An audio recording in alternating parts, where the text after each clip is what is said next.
بسم اللہ الرحمن الرحیم۔ السلام علیکم۔ رسول اللہ صلی اللہ علیہ وآلہ وسلم نے فرمایا، قیامت کے دن پوری کائنات کے سامنے ایک شخص کو بلایا جائے گا۔ اس کے سامنے 99 رجسٹر اس کی برائیوں کے رکھ دی جائیں گے۔ ہر رجسٹر اتنا لمبا چوڑا پھیلا ہوگا جتنے نظر کام کرتی ہے۔ اللہ تعالیٰ کی طرف سے سوال ہوگا، ان برائی میں سے کسی ایک برائی کا بھی انکار کر سکتا ہے؟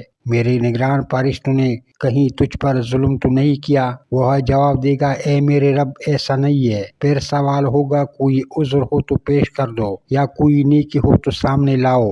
بندہ ڈرتے ڈرتے جواب دے گا، یا رب کوئی عذر بھی نہیں اور کوئی نیکی بھی نہیں۔ اللہ تعالیٰ فرمائیں گے، تیری ایک نیکی ہمارے پاس محفوظ ہے، یاد رکھ آج تجھ پر اللہ ظلم نہیں کیا جائے گا۔ چنانچہ ایک کاغذ کا ٹکڑا نکالا جائے گا، اس میں لکھا ہوگا، اشہد اللہ الہ الا اللہ واشہد ان محمدن عبدہ ورسولہ۔ بندہ عرض کرے گا، یا اللہ ان بڑے بڑے گناہوں کے انبار کے سامنے اس ٹکڑے کی کیا حیثیت ہے؟ جواب ملے گا، آج تجھ پر ظلم نہیں ہوگا۔ چنانچہ گناہوں کے وہ بڑے بڑے رجسٹر ترازو کے ایک پلڑے میں رکھ دیے جائیں گے اور کاغذ کا ٹکڑا دوسرے پلڑے میں رکھ کر وزن کیا جائے گا تو وہ کلمے والا پلڑا بھاری ہو جائے گا۔